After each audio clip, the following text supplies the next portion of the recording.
This is Radar for On the Radar Entertainment Blog with another weekly baseball offseason recap.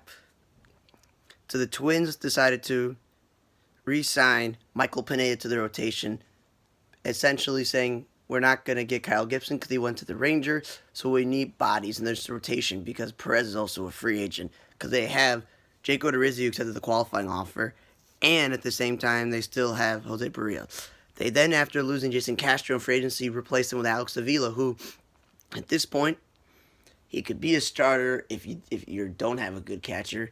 If you have a starting catcher, he'd be a great addition as your backup.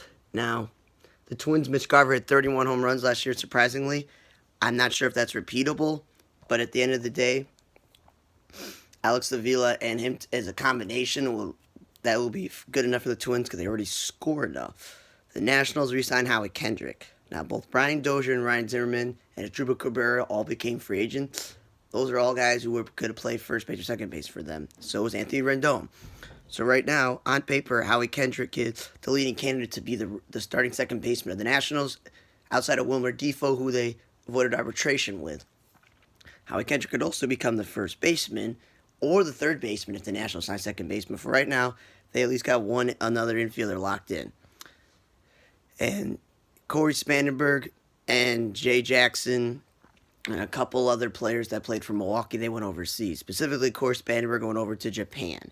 Corey Spangenberg is a former Padres player who could never stay healthy. He's played multiple positions to figure out where he belongs.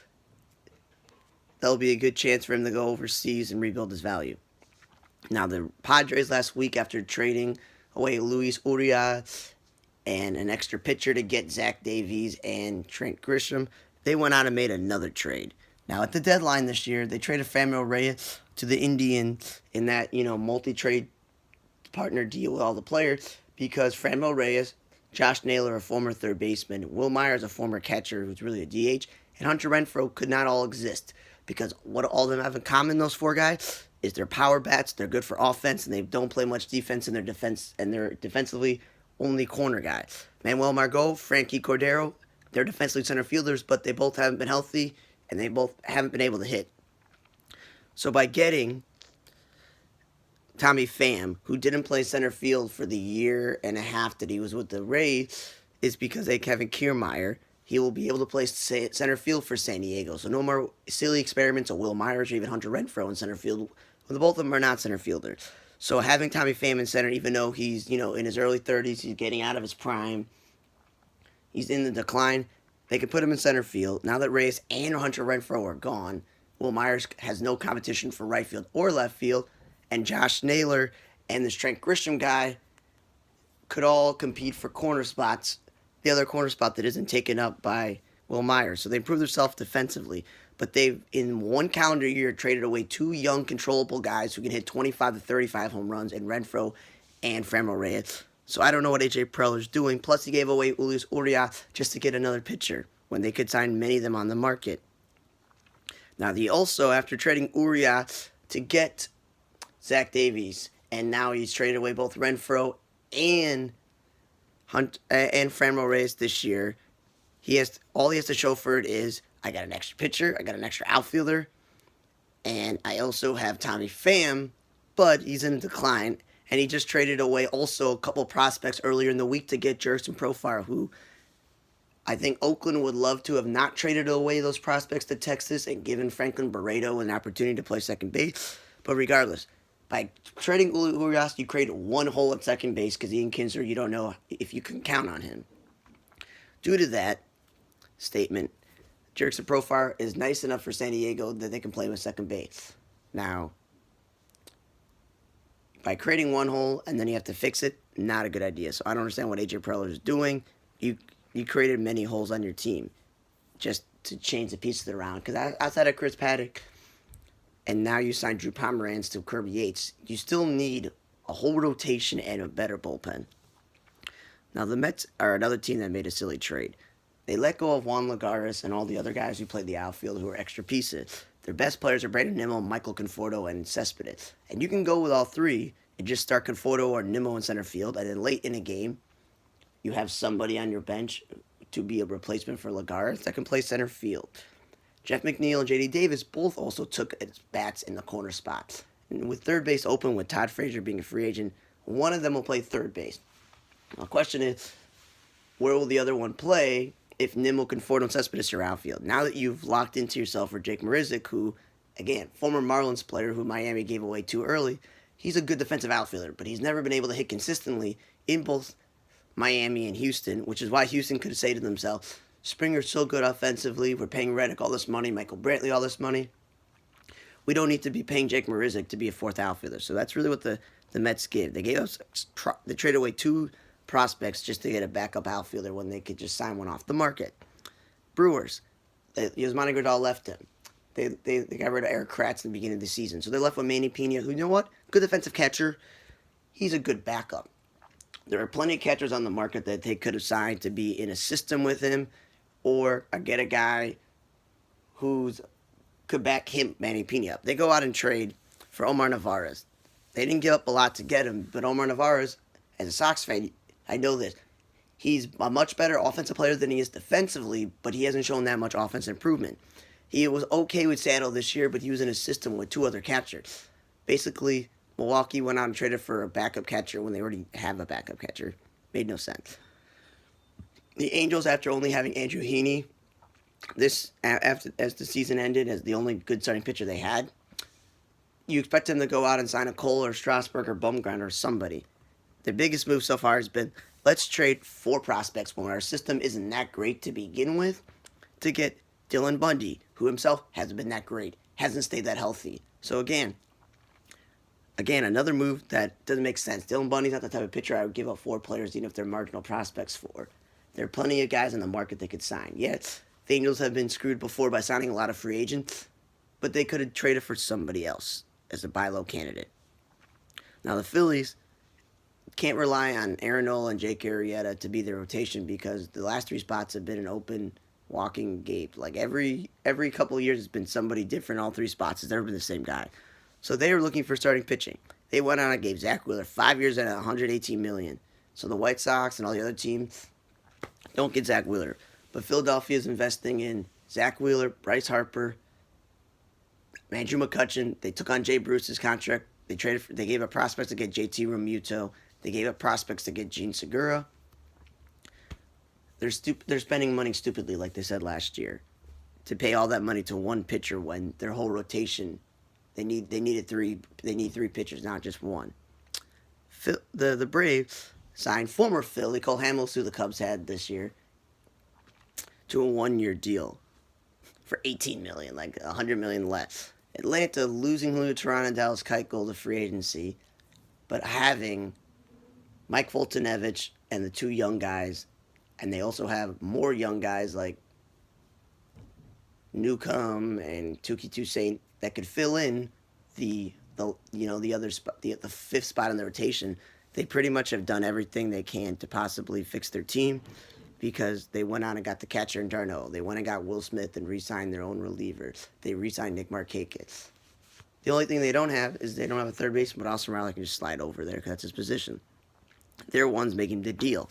The A's re-signed their own reliever, Jake Diekman, who they got from Kansas State at the deadline. That just helps out their bullpen because they just got rid of Blake Trinan and other players from their team, so they need to fix that bullpen.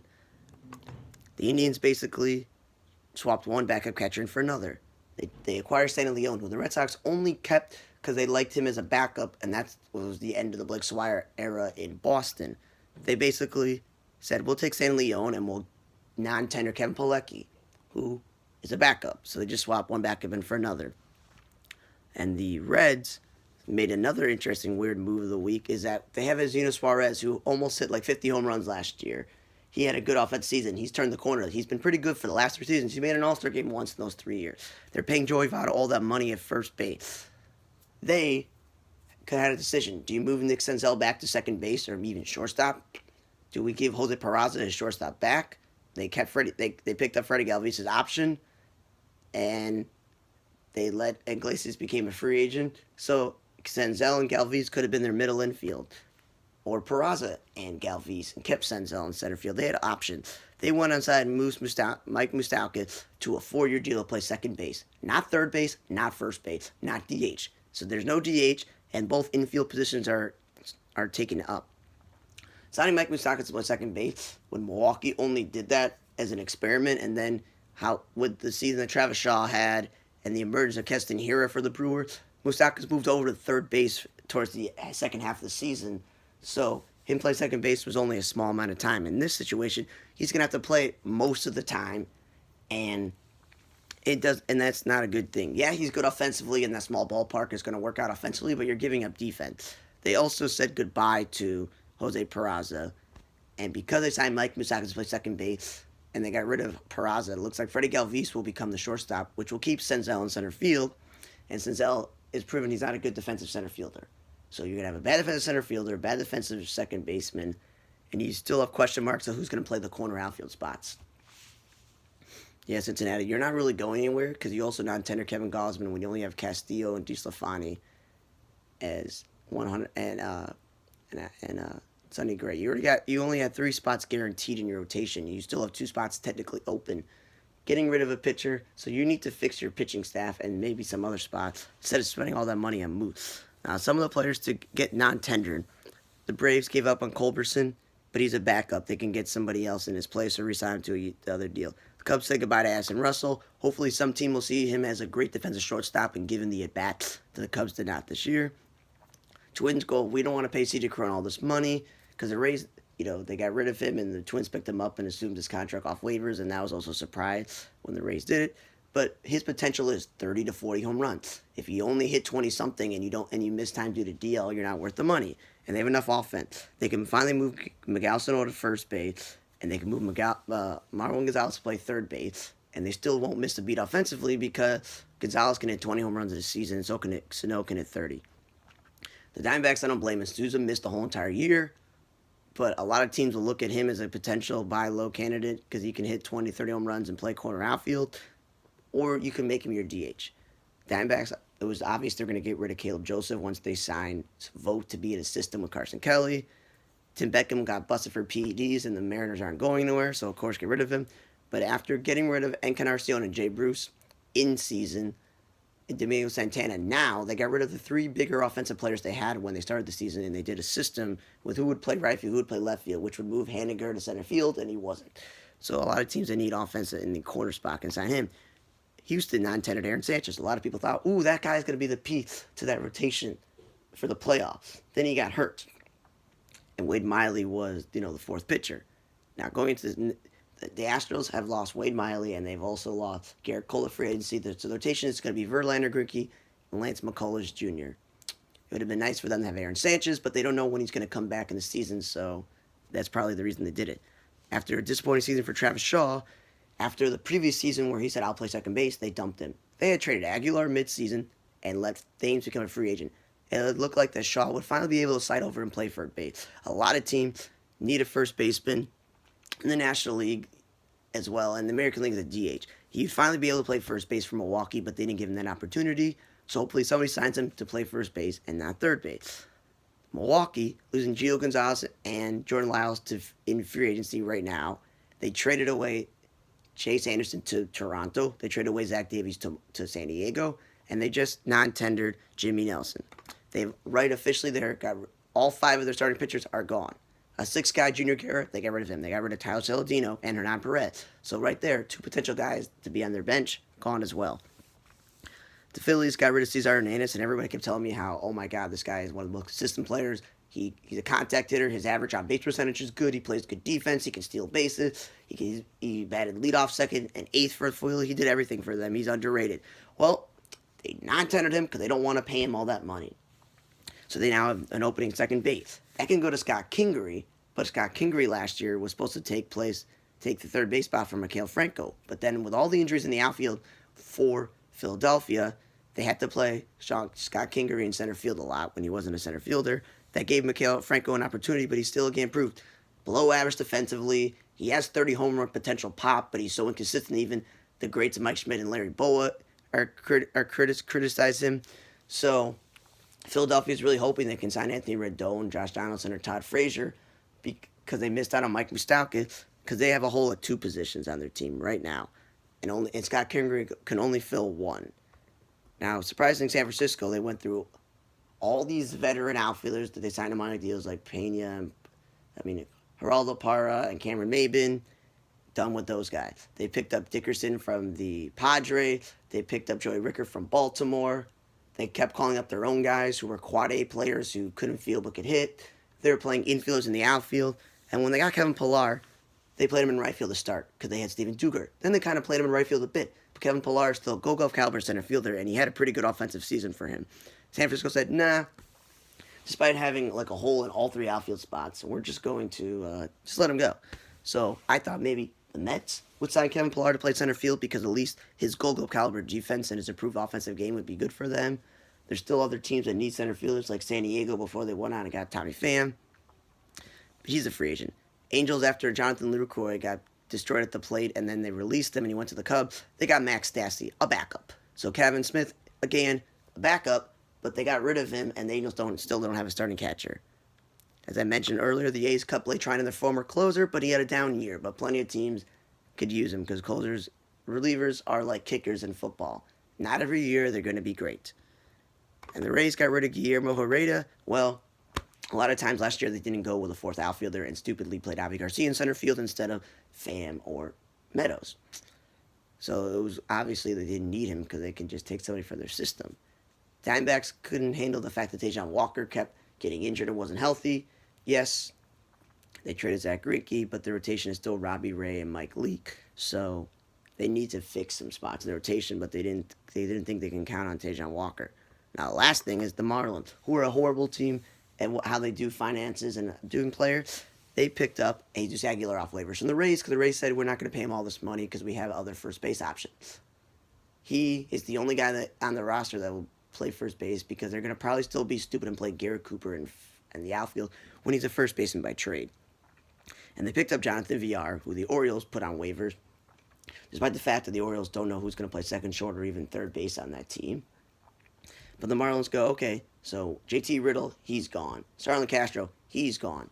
Hopefully they just keep Brian Anderson at third base because they don't want a hole at third base. Now they call up that Diaz guy to play second base. And they're still probably going to go with Miguel Rojas, again, a utility player at shortstop. They said, VR, he's not going to take over the second base job from Diaz or even the shortstop job over Miguel Rojas because he's a better player, even though he's a utility player like Rojas. Or third base, they're going to use him as a utility player. Fine, Marlins, use him as a utility player. Really, really, really, really stupid. Now, the other moves that happened are as follows.